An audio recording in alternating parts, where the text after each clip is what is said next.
In the headlines, the leaders of China and the U.S. highlight the end of the APEC Summit, renewing their commitment to a complete denuclearization of North Korea and pledging to slash greenhouse gas emissions. Korea's jobless rate remains unchanged at 3.2% in October, but the so-called real unemployment rate, based on new international standards, points to a 10% jobless rate.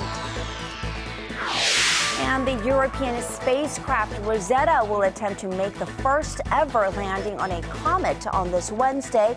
If successful, it will mark a historic milestone in space exploration.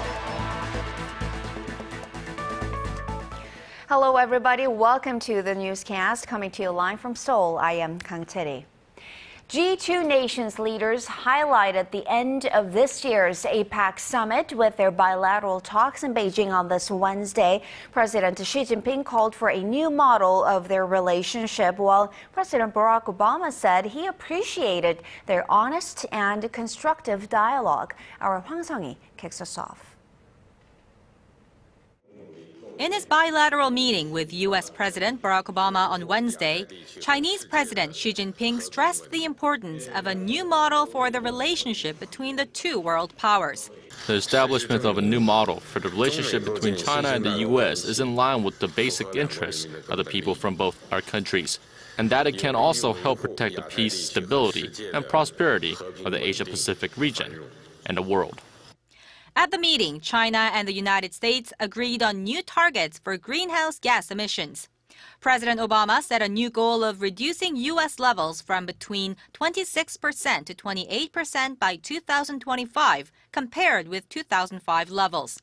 President Xi did not set a specific target, but said emissions would peak by 2030, marking the first time that China, the world's biggest polluter, set an approximate date for such a goal.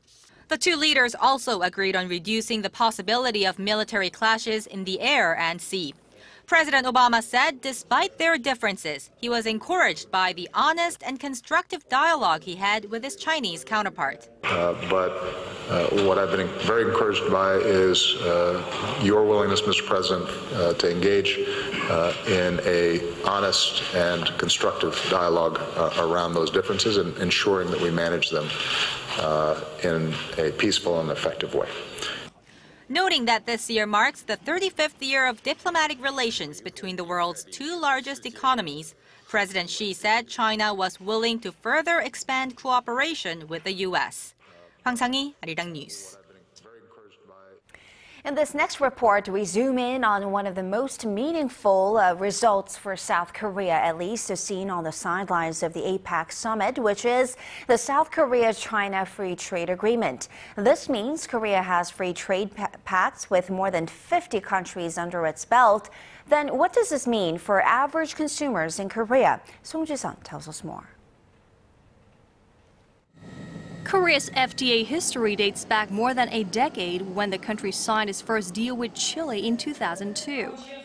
Since then, the export-driven Asian economy has aggressively pushed for free trade pacts to become the first among the world's top 10 trading nations to have such deals with the U.S., the European Union, and China.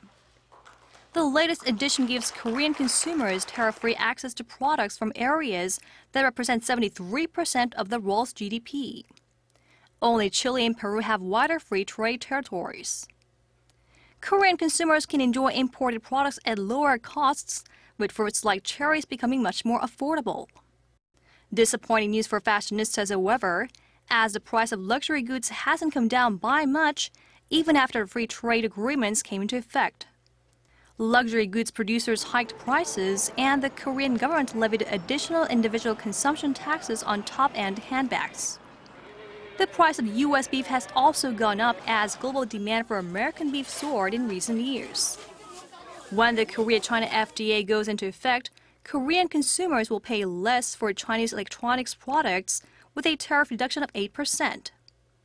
A 30% tariff for Chinese mangoes and beer will also be removed gradually over the next 20 years. But it may take quite a while for consumers to feel the effects in their everyday lives, as Seoul and Beijing have yet to fine-tune the minor details, and parliamentary ratification in Korea could take months or even years. 송지선, Arirang News. President Park Geun-hye has arrived in Myanmar to attend this year's ASEAN +3 and East Asia summits. She is taking part in discussions on a range of global issues there, such as the Ebola outbreak and the threats posed by the Islamic State militants in the Middle East. The president is also expected to promote her inter-Korean unification drive and her North Korea policies, as well as issues related to boosting ties with ASEAN member countries ahead of next month's ASEAN-Korea commemorative summit in Busan, Korea. She's also scheduled to meet with leaders from India and New Zealand. Korea's unemployment rate officially stands at 3.2%, which would be the envy of many countries around the world. But new jobs figures show that reality is much different. Our Hwang Jae explains. The Singlish Academy in Korea is packed with people who are preparing to find a job, but most of them are not categorized as unemployed. Statistics Korea, which compiles the data, only counts those who don't have a job despite their efforts to get one as unemployed, and that means whether they have actually filled out applications in the past 4 weeks. So the agency released a so-called real unemployment rate starting this month based on new standards by the International Labor Organization. The actual jobless rate that includes those who are preparing to get a job, underemployed, or who are discouraged from finding a job stood at over 10% in October. That is up around 7 percentage points from the official unemployment rate. We hope the new jobs data could help understand various situations in the labor market and help design policies. Pundits have been critical of the official jobs figure, saying it's too narrow to reflect the true state of unemployment. With the extra data, experts point to the need for government policies to support women and the younger generation who make up the majority of the country's underemployed and discouraged job seekers. Hwang Jae, Arirang News. Korea's import prices dropped for the 8th straight month in October. The Bank of Korea attributes this fall to slumping global oil prices. This is the first time that the prices have been on a downward trend for 8 straight months in 13 years. On an year-on-year basis, figures fell more than 7%, marking the 26th straight month of decline. Export prices, however, rose 0.7% in October from a month earlier due to the weakened local currency against the U.S. dollar. Hyundai Motor and its affiliate Kia Motors laid out a roadmap on this Wednesday to becoming the world's second leading producer of environment-friendly cars by the year 2020. They're currently number 5 in the global market. To make this jump, the company says it will invest more in hydrogen fuel cell technology and expand the number of its eco-friendly automobiles to 22 models from the current 7. They're also releasing a new hybrid electric model next year to compete against Toyota's Prius. Long gone are the days when you had to make the trip to a bank for simple transactions. At least that's the case here in Korea. And now local banks as well as app developers are planning on providing even more financial services on smartphones. Shin Se-min tells us more. Banking on the go is becoming easier and more common. What started with simple transactions is now shifting to more complex ones, like applying for mortgage loans. Uri Bank is hoping to release a product early next year that would let users submit essential information for such loans through a smartphone app. The information would then be looked over and evaluated by bank representatives. And more services are on the way. Samsung Electronics is introducing the Samsung Wallet, and SK Telecom the Bluetooth Low Energy Payment, which makes it easier for smartphone users to receive the financial services. This week, mobile messaging service Down Kakao rolled out Bank Wallet Kakao, a service that allows users to transfer money to friends just like they would send a text message. It allows users to wire up to 100,000 won, or roughly $90 per day, without having to know the recipient's account information. Subscribers will soon be able to withdraw cash from some 75,000 automated teller machines just through a few taps of the smartphone. These concerns are different since this directly involves personal financial data. Consumers need to check for themselves whether the services have been authorized by relevant organizations. Providing greater security will be key to expanding the market even further, especially with concerns still present after the personal data of at least 20 million bank and credit card users in Korea was leaked earlier this year. Shin Se-min, Arirang News. For the latest in news that impacts Korea and the world, join Kang Chery for a lively half hour that covers politics, business, international news, and much more. Live at 8 every weeknight on Arirang TV. Human Rights Council headquarters in Geneva on Thursday, finding ways to. The first ever fictional film on the highly sensitive issue of Japan's wartime sexual enslavement of Asian women has opened at select cinemas across Korea. Our Park Ji-won has more. The film recounts the story of a victim of Japan's wartime system of sex slavery who was taken to a military brothel in China when she was a teenager. Although documentaries and animations have been made about this issue in Korea in the past, this is the first fictional film released on the topic. And while employing elements of mystery, the film's based on testimonies given by the victims. The film's director Chu Sang-ruk says he made the film with a sense of urgency as the victims are succumbing to old age. More than 1,000 films have been made about the Holocaust, and although Japan's sex slavery system is another historic tragedy, I found it odd that not even one fictional film has been made on the issue. Due to the film's intense subject matter, it was hard to raise funds for its production. The film's budget was less than $350,000, which came partly from the Korean Film Council, crowdfunding by the public, and a private donation by the head of the production company. All of the actors in the film waived their usual fees, appearing in the picture for free. The director hopes the film can deliver a powerful message to viewers. It's about how history affects the present and shows us what lessons can be learned from the past.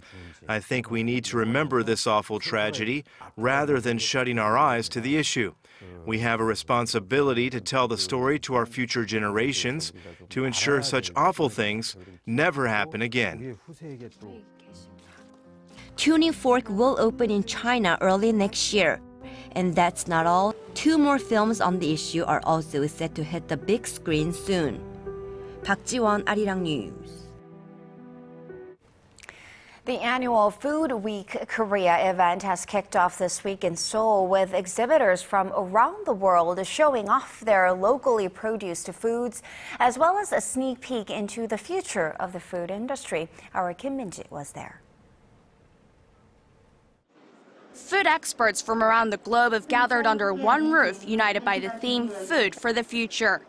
Sponsored by the Ministry of Trade, Industry and Energy, the annual Food Week Korea event offers companies a chance to expand their scope of business and discuss changing industry trends. Food Week Korea will be an opportunity for the domestic food industry to promote exports as well as increase exchanges abroad. ASEAN member countries are also taking part to help promote their lesser-known food products. I'm great can be here so we can promote our products from Brunei. We hope we can find the market to introduce this blue shrimp in the Korean markets. Solely using locally produced foods, they held a special cooking session to give visitors a chance to taste a range of their unique dishes. It was a great experience to try food we can eat every day. I was able to try shrimp, dried fish, as well as some alcoholic beverages. Also in display are Korean food products that highlight changing trends like the rise in single households and demand for food on the go. From Korean-style burritos to pre-packaged noodles, rice, and other ready-to-eat meals, the wide selection is attention-grabbing. And small and medium-sized companies are also here in full force to capitalize on opportunities to sell overseas, like this local company that hopes to increase its brand awareness and gain a competitive edge in the global market. Along with the aim of boosting development in the food industry, exhibitors have come with hopes of promoting their products to a larger consumer base at the event, which runs through Saturday at COEX in southern Seoul. Kim Min-ji, Arirang News. And shifting now to some fashion tips. It can be tricky keeping up with the day's ever-changing fashion trends, especially here in Korea these days. But a couple of looks are shaping up to be the favorites of this winter season. Our Imuni tells us more. What's the hot fashion trend coming down the walkway this winter? As the coats begin making their seasonal debuts, this winter, be sure to keep your military-style apparel on hand. Camo print jackets and sweaters are turning out to be the it items this season. With casual military styles on the linings, you will see luxurious pearl studs, making it look like a premium piece. Another look you'll be seeing more of this winter is a cocoon-style coat. Ditch the tight coats and shoulder pads and go for a casual yet chic look with the generous cocoon coat. The shoulder parts are rounded and loose, so it's slightly a free style, so pair it with leggings or tight pants to look slim and pretty. Plus, you can't forget the fur. Whether it's a little accent or a full coat, it'll keep you warm while still keeping you fashionably up to date. This winter, steal the scene with these hot looks. Im Yoon-hee, Arirang News.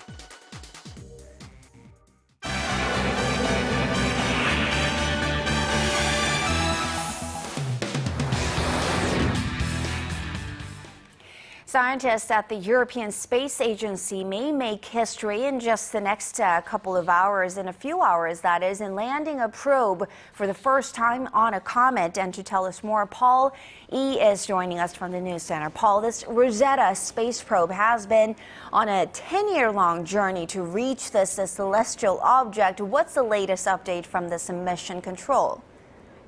Well, flight operations at the European Space Agency say the Philae lander has successfully separated from the Rosetta mothership with touchdown on the icy surface in about 5 hours. If successful, it will mark a major milestone in space exploration as a robot lander transmits data back to Earth from the comet, which is hurtling through deep space at speeds of up to 54,000 kilometers per hour. Our Sun Jung-en has more. Today may be the most pressing moment for scientists at the European Space Agency as they make final preparations for a groundbreaking comet landing. The Chaser became the first ever spacecraft to catch up with the comet in August and has been orbiting the comet called Churyumov-Gerasimenko for the past 3 months. If the landing is successful, the probe will accompany the comet on its trip around the sun with the aim of finding answers about the solar system and the origins of life. However, scientists say it's too soon to pop the champagne, as the flying and landing the probe is a very complicated process. The mission leader at the Operations Center hopes the probe, if everything goes to plan, will help scientists learn more about the composition of comets. Of course, we fly Rosetta to learn everything about comets. For example, what are they made of? What kind of water is on the comets? Is it the same type of water that we find on Earth? It will take Philae about 7 hours from the moment it's released from Rosetta to cover the roughly 20 kilometers to land on the comet. The touchdown is expected to occur 30 minutes past midnight on Thursday, Korea time. Given that it takes around half an hour for radio signals to reach Earth, the mission's success or failure will only be able to be confirmed at 1 a.m. Thursday. Son Jung-in, Arirang News. And coming back down to Earth, the UN is raising the alarm over the humanitarian crisis facing the Middle East. And there's been a flood of civilians fleeing the violent advance of Islamic State militants. And it looks like these refugees may face another deadly threat in the coming months. That's right. The UN Refugee Agency said Tuesday that almost 1 million Iraqi and Syrian refugees could be without proper aid ahead of the winter season, setting the stage for a potential humanitarian disaster. The UN agency said it was facing a $58 million shortfall in funding to provide even basic supplies such as winter clothes, blankets, and tents to protect from the cold weather. The relief work has been further complicated by the fact that the internally displaced people, or IDPs, were constantly on the move. Beyond the 1.9 million IDPs and the 225,000 refugees, about 300 to 500 more refugees arriving daily in northern Iraq from the city of and the region of Kobani in Syria. And we're deeply concerned about our ability to meet urgent winter needs there. The UN aid agency said the funding shortfall was due to a sharp increase in people escaping regional conflicts sparked by the IS insurgency and Syria's ongoing civil war. Temperatures in the northern areas of Iraq and Syria are expected to plunge to minus 16 degrees Celsius, raising concerns for the most vulnerable, such as children and the elderly. And the first group of leaders of the Association of Southeast Asian Nations have gathered in Myanmar to open their annual summit. And we're just talking about how South Korean President Park Geun-hye is there. Tell us how the diplomatic gathering kicked off. Well, the 25th ASEAN Summit began on this Wednesday morning with 10 leaders of the regional group getting down to business with their first meeting over the next 2 days.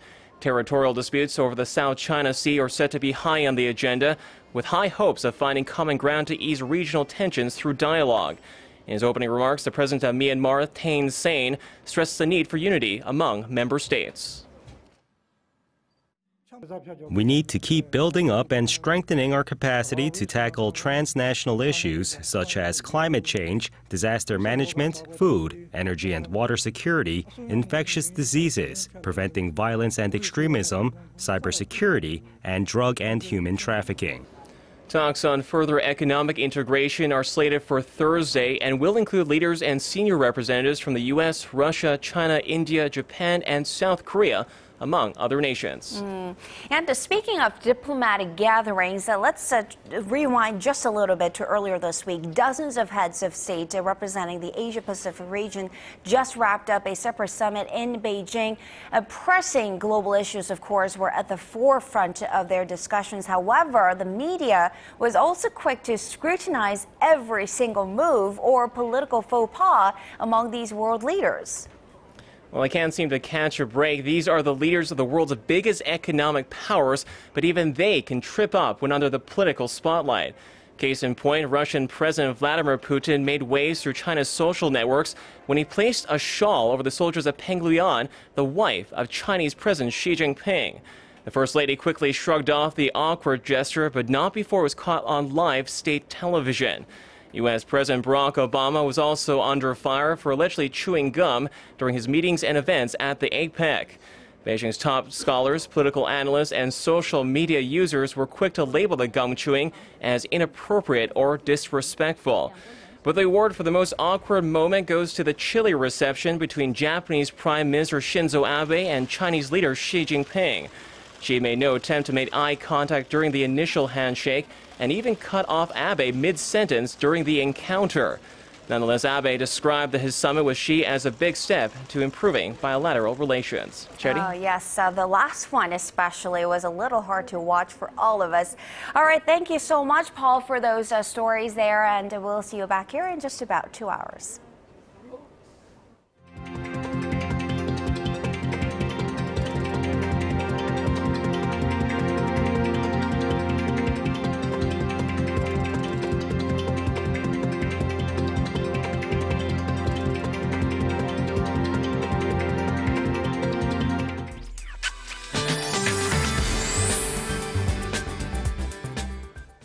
Hello, I'm Kim Bo-kyung with your latest weather forecast. Now, we begin with some unwelcome news that a cold wave watch is in effect for the central regions. This, accompanied by strong winds, is making conditions feel a lot colder. And at the moment, it is raining in some regions with another 5 millimeters expected with a chance of snow. As for tomorrow, conditions are shaping up to be a lot colder than today. Also, keep in mind that showers are forecast for some regions, so make sure to have an umbrella handy. Moving on, temperatures will cool down as cold air from the north moves in. In Seoul, numbers will drop to -3 degrees with daytime highs only reaching up to 5. On to tomorrow's readings. Daegu and Gwangju reach 7, Busan makes it to 9. As for other regions, snow is forecast on Dokdo while Mankumgang drops to -5. Those are the updates we're following at this hour. I'll see you next time. Thank you so much, Po-kyung, talking about snow already. And that will do it for this edition of Arirang News. Thanks for watching.